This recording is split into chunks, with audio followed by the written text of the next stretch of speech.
All right, welcome everyone.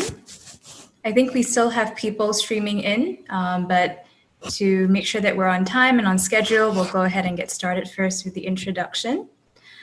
So a very good evening to everyone here. Welcome to the first Youth Forum session of the 145th TS International Convention. So thank you very much for being here with us. In Asia, it's evening right now. And I know we have participants attending from all over the world. So I'd like to invite you to say hi in the chat box and also let us know where you are attending from. My name is Kristen, and I'm a member of the Singapore Lodge for over a year. Today, I'm honored to be your host for this session. This evening's topic is where we are. And together with our speakers, we'll be embarking on an exploration of where we are in relation to areas of cyclicality throughout our lives. From the day-to-day mundane aspects of our physical existence to our broader environment, including the COVID-19 pandemic, which has impacted all of our lives, to where we are in space and time within the wider context of our evolution. After our three speakers present, we'll have about 25 minutes for breakout room discussions, where you will get the chance to share your insights and experiences with fellow participants in a more intimate setting. I do encourage you to jot down any ideas or questions you might have as our speakers share their thoughts, and these can be tabled for discussions later on. And now, without further ado, it is my pleasure today to introduce our first speaker, Francis Lim, from the Singapore Lodge Theosophical Society. Francis is a longtime member of the Singapore Lodge and is also our newly elected Assistant Treasurer for the coming year. Today, Francis will be talking about cycles of gratification, sharing with us three forms of gratification that we might encounter in our daily lives and how we might overcome them. Francis, please. Okay, hello guys. I thought I was the second, but never mind. I will start with a little story, a little background of how I came into, or how I became how I came to where I am today. So I was living a perfect life like 6 to 7 years ago. I was working, I was an entrepreneur, and at least the perfect life was what everyone think is, like that kind of standard, I would say. And I had a few online businesses, and I was also helping to run my family's businesses. And I had a girlfriend, I have a loving family, and I had a great income, right? But one day, 3 years ago, I woke up feeling a sense of bitterness, a sense of emptiness, but I couldn't even tell if I was unhappy or depressed. And I couldn't find any reason why. And also, I'm a very analytical person, so I will just try and see and think my way out, right? But the thing is, I already had everything that anyone could ask for, minusing marriage and kids, right? And taking these things that I had and I projected 10 years ahead, I still couldn't see what could change what I'm feeling right now at a point of time, that is. And what happened was I thought that I may be with the wrong person, then making more money is not going to fill up that void, and everything was the problem. And then I dropped my business. I broke up with my girlfriend, who I thought that I was going to be marrying. I was lost, and I was looking for answers which I didn't even have questions for. So I set out on a journey to rediscover myself and to actually understand what it means to exist, right? So I started reading a lot. I started to try everything that I could, right? From detoxification from the internet, right? I didn't have any social media. I wasn't using any smartphone, and I tried fasting for 3 weeks, only drinking water. I tried to remain in silence for 100 days.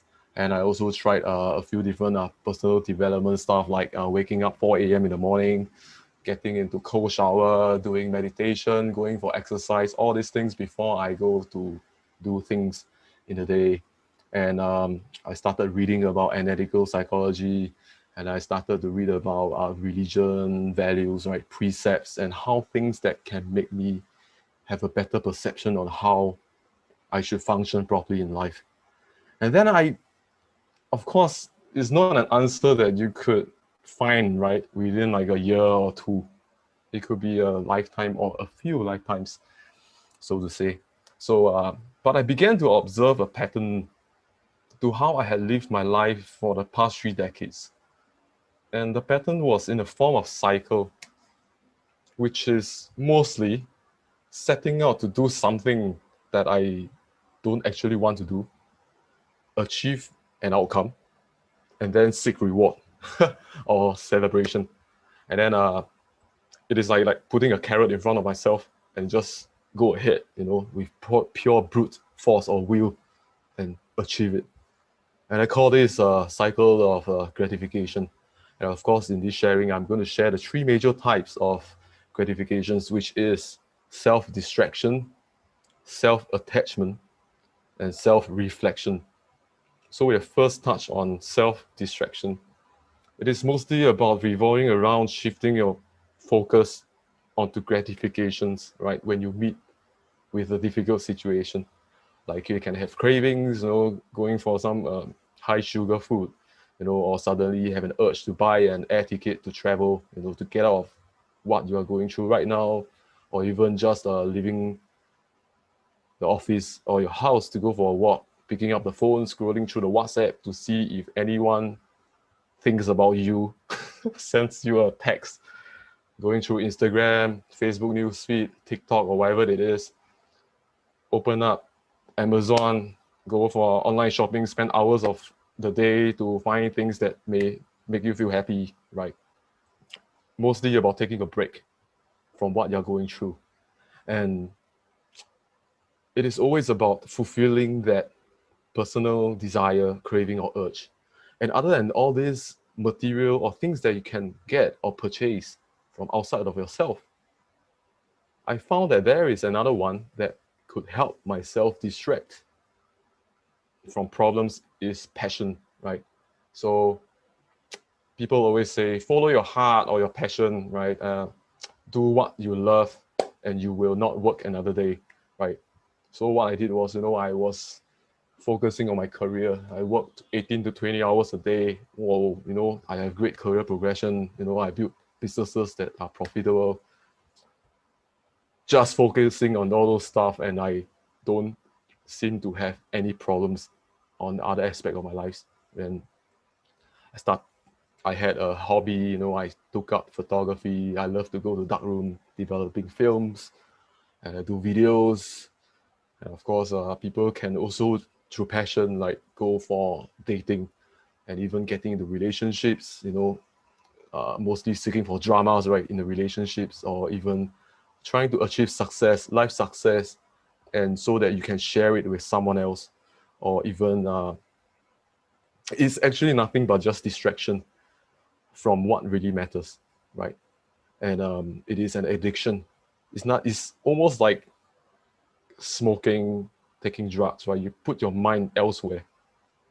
And sometimes, even myself in meditation, I'm also still even guilty to this day, is that I realize when I am not in a good state, when in meditation, thoughts will run wild and stuff like that. It's mostly because I didn't knew that my intentions was to escape from, so to say, the physical reality or mental reality. And this is where we seek not refuge, but an escape from our problems. And this is actually the self-distraction aspect, the first one. And the second one is self-expression. It's mostly focused on being obsessed with our personality and using the things that we think we want or love as a way to tell people that we are like you, or I can, is to find our tribe, right? Because in most of the, I think most of you have heard about this scientists or studies that talks about how humans are tribal animals, right? In the primitive times, where if we don't get into a tribe, and there's a very low rate of survival by ourselves. But in these modern times, it's not about the physiological aspect, right? It's a lot about the emotional and psychological survival, the fear of being judged and fear of being rejected. And from the book, The Process of Self-Transformation by Brother Vic, that the personality is an accumulation of conditionings. It's the experiences in our lives that, the yeses and no, right? The things that we do and somehow have outcomes that we don't desire, we tend to shy away from it. So we have all these combinations of yes and no's put together and it becomes a personality. And when you have a lot of yeses or no, you become a very unique or highly polarized person, like, or you could be associated with someone with a strong character. And from this, we usually express it through physical or social expression. The way we dress, the type of food we eat, the type of music that we listen to, the habits that we have, the tendencies, the career, the positions that we hold in our companies. We use all these things to express ourselves, and we often get into this cycle of redefining or even strengthening this personality, of this self, right, according to who we meet or who we want to impress or the place where we want to go, the situations that we are going into. And we feel good, right, when someone praises us or even give the validation that we seek. And this is the self-expression is one of the type of gratification cycle that I realized that I had. And the last one is the self-reflection. And you may be asking, like, how the hell self-reflection is a form of gratification, right? It's supposed to be healthy. But our mind is a very intricate thing, right? Thoughts could run so fast that we may think we are thinking, but it is the thought that's thinking us. And of course, reflections, we can do it in form of a journal, right? Meditation, visualization, or even the more extreme way, self-hypnosis. So we can use this self-reflection practice in a daily term, weekly, even yearly. And if we are not careful, it may become a practice of self-attachment or self-distraction, self-expression or self-distraction, right? We find ways, visualize ourselves, right, in certain situations, we feel good about ourselves or anticipate a certain problem that may happen in the future in a more egotistic aspect or approach. And as we are approaching the end of the year, right, New Year resolution. So if we are not careful, a New Year resolution could be a 52-week plan for practicing self-distraction and self-attachment. And to summarize my sharing is that we can fall prey into this gratification cycle, moving in and out of the state of awareness, right? We buy stuff, we eat too much, or we spend too much, and then we become aware of it. And then we tell ourselves we'll not want to do this ever again. But then somehow some shit happens again, and then we go and kickstart again the cycle. And the thing is, so I will conclude that the three things is self-reflection, self-expression, and self-distraction. And I want to end with this quote by Eckhart Tolle, where the ego that I'm going to mention is actually the psychological ego or the lower self. Is that the moment you become aware of the ego in you, it is strictly speaking no longer of the ego, but just an old conditioned mind pattern. Ego implies unawareness, and unawareness and ego cannot coexist. Thank you very much. Thank you, Francis, for the sharing. Our next speaker is Armelin Matella. from the Golden Link Theosophical Lodge in the Philippines. She's an educator and a youth volunteer, and today she will be talking about the significance of awareness during this global pandemic, along with simple ways we can apply awareness during these challenging times. Armelin, please. Thank you, Christine. Before we start, I would like to ask, where are you right now? Or where are we? Physically, most of us are in the comfort of our home. Others are in the office, maybe on the road, or some are driving a car. We are in different places and time zones around the globe. Yet, one thing is in common. We are in a pandemic. In this time, we are challenged in different facets of our life, physically, emotionally, mentally, and spiritually. Let me share with you my personal experiences and observations during the time of the pandemic. In the beginning, many of us are not cautious. We kept our routine as if there is no threat until the quarantine begins and everything changes. There is a cycle of awareness, excitement, and contact by Joseph Zinker, a therapist and a well known individual in the Gestalt psychology, wherein he combined the different cycles of awareness given by Polster and other psychologists. And he stated that the cycle of awareness starts from a sensation, wherein the sensation holds sufficient attention of the individual, which is disturbing the steady state. And after the sensation, there should be awareness of the sensation that goes towards to the mobilization of energy that urge us to do action.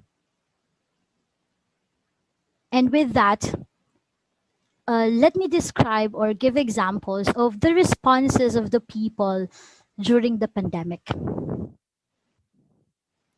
How did people respond to this? Those who are not fully aware of the situation have different responses, especially during the quarantine. Some are angry because of the loss of income. Some just ignored and did not do the precautions, and so they got affected and let others be affected as well. Others developed anxiety and fear and even depression. These responses result in unhappiness and suffering not only of oneself but the people around him or her. So, with the cycle of awareness, there is the sensation, there is the situation, the pandemic. But I think at this time, with this kind of responses, there is no awareness. From the cycle, we skip the awareness, and so there are these energies that urges us to do action, in which leads us to unhappiness and suffering. But there are those who are aware of the situation, and there are those who try their best to understand the situation. And they are the one who find ways to avoid and help other people by giving information. And others are, they turned this situation into an opportunity to grow and explore a lot of things. With my experience, I usually don't use social media accounts. And during the day-to-day life in the regular physical world before the pandemic, I don't visit my Facebook or even don't open my messenger. But during the pandemic, it allows me personally to reconnect with other people through these social media. These were this is where we are right now,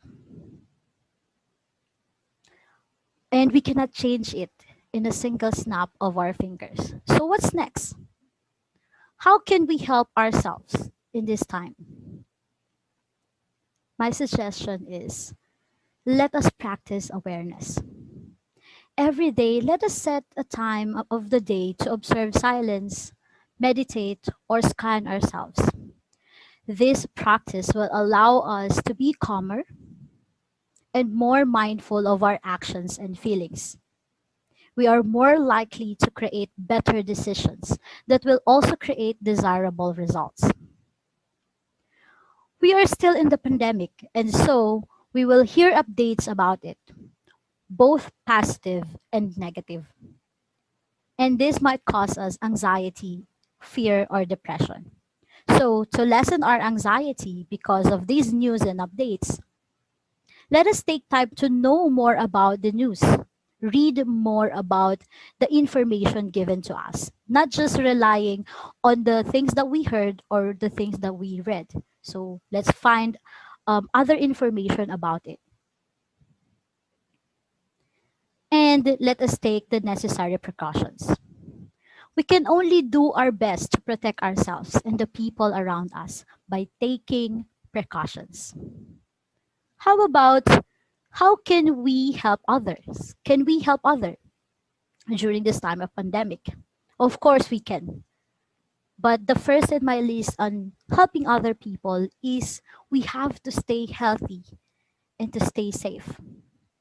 With this, we are not only helping ourselves, but also the people we are mingling with, our families, our colleagues, and the people we came across the street. If we have the resources, then we can provide for needs in our community. If none, then we can still offer something. We can offer prayer, healing meditation, or just sending positive vibration to our loved ones and to the world. I think it will help. During the pandemic, my mentor suggested to have this 8-12-8 healing meditation in which I transfer into a prayer with my family. It helps me personally because it lessens my anxiety inside me, but it also gives courage to my family members when we're doing the prayer. And I think the vibration that we are doing during this time of prayer and healing meditation helps the people around us and the world.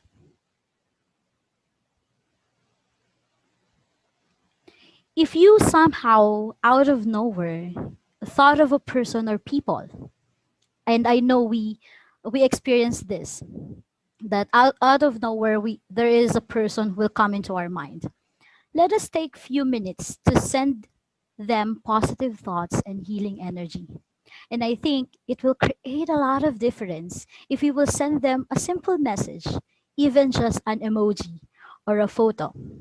Because we might never know that the person came into our mind or came into us because somehow he or she needs us. Those are some of the suggestions that we can do to lessen our suffering at this time of pandemic. Remember, if we help ourselves, we are extending the help to the people around us and to the world. I can't help remembering the hashtag we heal as one. With all of this, let us go back to the first question. Where are you right now? Or rather, let us ask ourselves, where do you want to be? Would you like to be in a situation wherein you are suffering and because of that, the people around you and the world is somehow suffering with you? Or do you want to be on a more neutral ground towards a life with less suffering, in which will turn that the people around us and the world will also suffer less and have a better disposition and a better life? Before answering, let us feel our body, be aware of our emotions and thoughts. let us pause and ask again, where do you want to be? Thank you so much. Thank you, Armelin. Thank you for the beautiful sharing and the perspectives. So last but not least, we have Smita Pragyan Patro. She is the secretary of the Pythagoras Youth Lodge in India. She has been a member since 2006 and is one of the editors of the National Youth e-magazine, Sophia. Smita Pragyan is also an engineer in an MNC, and today she will be touching on where we are across a variety of dimensions, physically, in time and space, and within the evolutionary process, to ultimately realize where we really are. Smita Pragyan, please. Thank you, Christine. So, where we are, same question I'm also going to ask, just like Armelin, where we are. This question comes into our mind when we are on the move, whether we started our journey, are we on the way, whether we reached our destination, where we are. Now we will say, I'm at home, or I'm at work, or I'm at a beach, or I'm watching the sunrise. But the question comes is, am I really on the beach or watching the sunrise?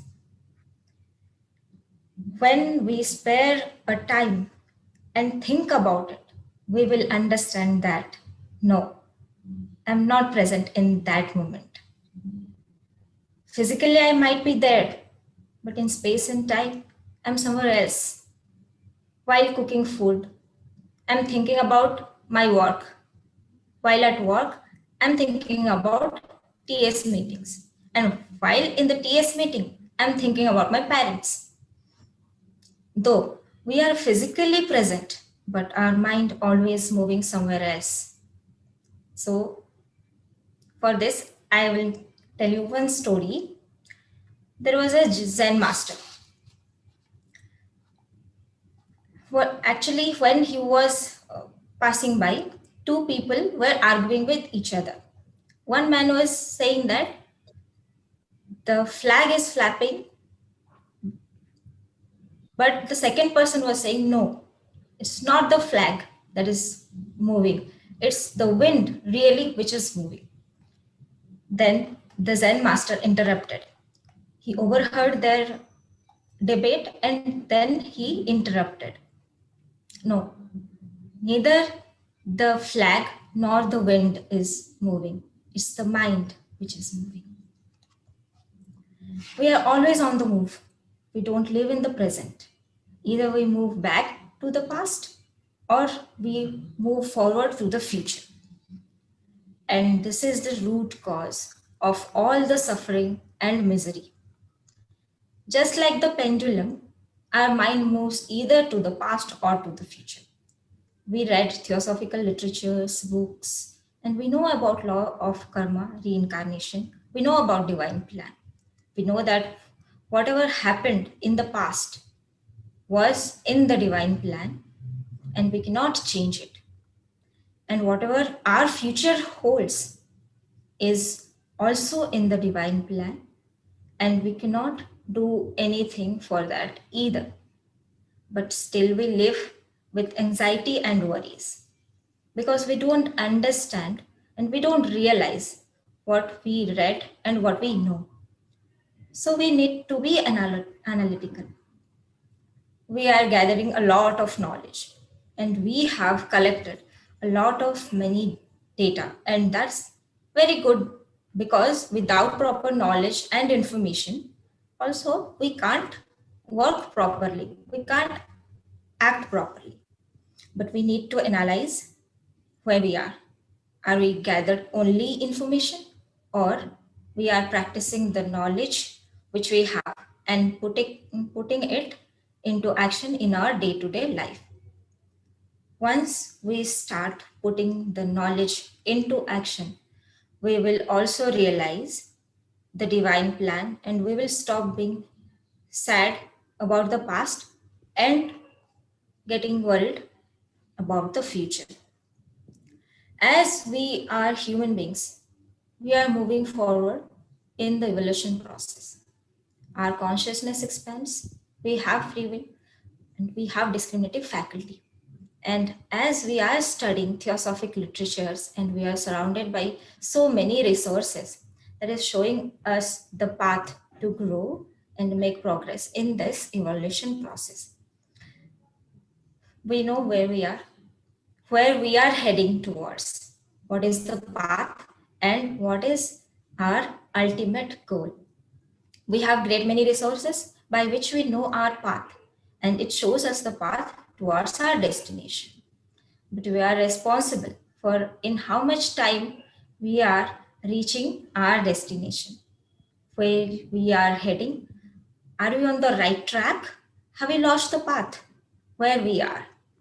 To check this, we need to have self-analysis and awareness. How can we check it? For example, when I'm rushing for work and when there is a person need of help to cross the road, and I am completely unaware, I'm not aware, then I can't help. If I'm aware of that, if I'm aware of the surrounding, then I can help that person also. One more story I remember. So after 10 years of study, a monk attained the rank of Zen teacher. One rainy day, soon after his advancement, he journeyed to visit his old Zen master. When he walked into the house, the master greeted him with a question. Tell me, did you leave your sandals and umbrella on the porch? Yes, replied the teacher. And tell me, the master continued, did you leave your umbrella to the left or to the right of your sandals? The teacher realized he didn't know the answer and that he had not yet attained full awareness.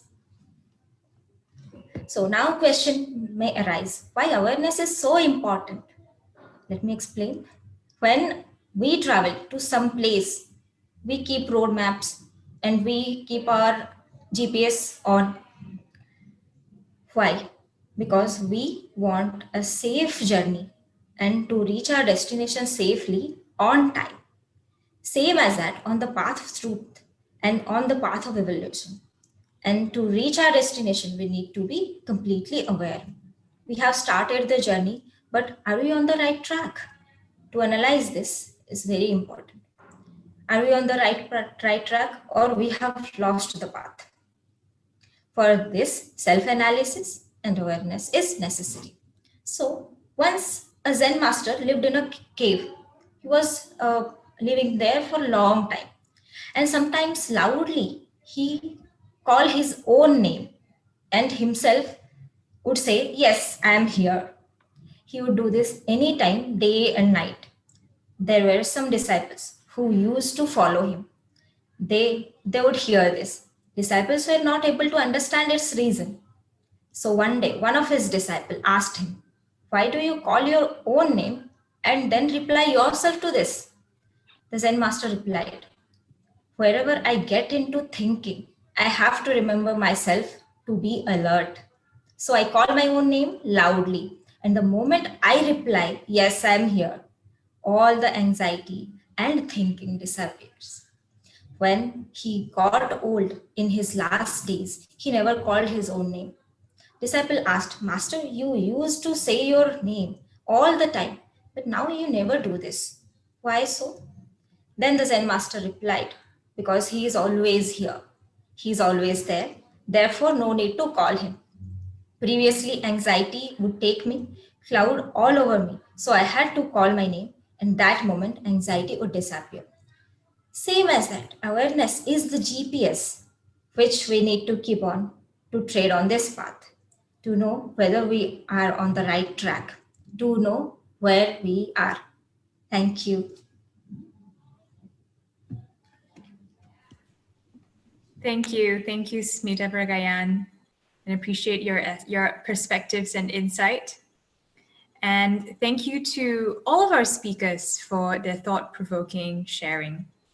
Now I'd like to hand the time over to our facilitators, Celeste and Jerome from the Philippines, and Brandon, Clover, and Wei Ling from Singapore. They will be leading the breakout room sessions that we'll be going into shortly. So what will happen now is that we'll be dividing everyone randomly into 5 groups. And in a few moments, you should see a prompt on your screen to join a breakout room. Hi everyone, so let me just end our YouTube streaming so we can start our